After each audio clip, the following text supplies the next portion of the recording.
জানো তো, সে তার ইচ্ছে হলেই আমার সাথে কথা বলে, আর নয়তো সকাল থেকে সন্ধ্যা, সন্ধ্যা থেকে রাত, রাত থেকে আবার পরের দিন হয়ে যায়। আবার কিছুদিন পর ফোন দিয়ে যখন সে কথা বলে, তখন আমরা নিঃসন্দেহভাবে কোনো অভিযোগ ছাড়াই তাদের সাথে কথা বলি। তাদের কাছে আমরা একজন বেহায়াতম মানুষ হয়ে যাই। যখন তারা বুঝতে পারে তাদেরকে আমরা কতটুকু ভালোবাসি, তখন তারাও জানে তাদেরকে আমরা অবহেলা করতে পারবো না। নিজের আত্মসম্মানটাকে দূরে রেখে তাদের সাথে কথা বলি, আর তারা আমাদের ভালোবাসাটাকে কতটাই না সস্তা মনে করে, তাই না?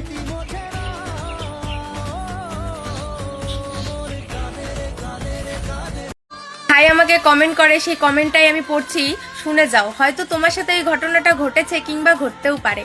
তো ভাই কমেন্ট করেছে, দিদি তোমার ভিডিও ভীষণ ভালো লাগে। আর হ্যাঁ, আজ তোমাকে একটা কথা বলছি, হয়তো জানি আমি এইটা সবার সাথেই ঘটে, তাই তোমাকে বলছি, তুমি যদি কিছু বলো এটা নিয়ে খুব ভালো লাগবে। কথাটা হচ্ছে, জানো তো, প্রথম প্রথম যখন আমি তার সাথে কথা বলতাম, সে অনেক টাইম দিত আমাকে। সে আমার সাথে লুকিয়ে কথা বলতো, সবার বিরুদ্ধে গিয়ে সবাইকে মিথ্যা কথা বলতো। আর এখন সে আমায় খালি বলে টাইম নেই, সময় নেই, ব্যস্ততা দেখায়, অজুহাত দেখায়। জানি না কেন সে আমার থেকে অনেকটা দূরে চলে যাচ্ছে। আমি তাকে হারিয়ে ফেলার ভয় প্রতি সময় পাই, কিন্তু সে এটা বোঝার ভান করে। তবু একটা কথাই বলতে চাই, সে সব সময় আমার মনে আছে, মনেই থাকবে। আমি তাকে কোনোদিনও ছেড়ে যেতে চাই না। হয়তো সবার সাথে এমনটাই হয়, আর সবাই ইগনোর পেতে পেতে একদিন ছেড়ে চলে যায়। তাই এটা নিয়ে কিছু একটা বলো। একটা কথা কি বলো তো, প্রথমে মানুষগুলো ভীষণ সময় পায়, তারপরে কেন বলো তো ব্যস্ততা দেখায়? কারণ তখন তার মন উঠে যায় তোমার থেকে। তখন সে বুঝতে পারে তোমার থেকেও সে বেটার পায়, কিংবা তার জীবনে এমন কেউ চলে আসে যে তোমার থেকেও তাকে বেটার ফিল করাচ্ছে। যেই মানুষটা প্রথমে লুকিয়ে লুকিয়ে বাড়ির বিরুদ্ধে গিয়ে বাইরে গিয়ে কথা বলতো, সেই মানুষটাই বলবে বাড়ির লোক আছে, পরে কথা বলছি। সময়ের সাথে সাথে সবকিছু পাল্টে যায়। তাই বলি, কাউকে বিশ্বাস করার আগে 10 বার ভাবো, কারণ বিশ্বাসের মর্যাদা সবাই দিতে পারে না। একটা কথা কি জানো তো, প্রথমে প্রথমে যেই মানুষগুলো সময় দেয়, সেই মানুষগুলোই বুঝিয়ে দেয় ভালোবাসা কতটুকু কঠিন জিনিস।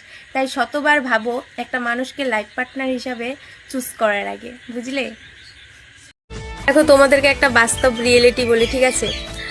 একটা ছেলে যখন একটা মেয়ের সাথে 3-4 বছর রিলেশনশিপ কন্টিনিউ করে, অন্য মেয়ের দিকে তাকায় না, অন্য মেয়ের সাথে ফ্লার্ট করে না, কথা বলে না, সেই মেয়েটার জন্য অনেক কিছু করে, কাজ করে, ঠিক আছে, বাড়িঘর করে, সেই মেয়েটাকে অনেকটা ভালোবাসে, প্রায়োরিটি দেয়, ফার্স্ট প্রায়োরিটিতে সেই মেয়েটাকেই রাখে।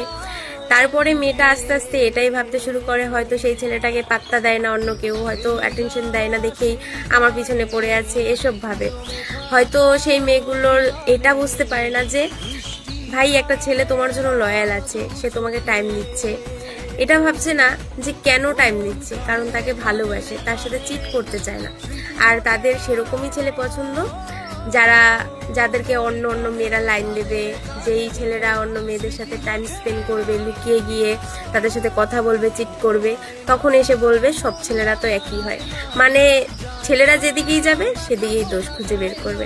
তাই বলি কি বোন, পিনিকে আছে লেবু খাও। যদি এরকম ছেলে তোমার কাছে থাকে, তবে তাকে যত্ন করে রাখো। যে ছেলে তোমার কথা ভাবতে ভাবতে কেঁদে ফেলে, তোমাকে হারানোর ভয়ে প্রতিনিয়ত তোমার সাথেই ঝগড়া করে, বুঝলে?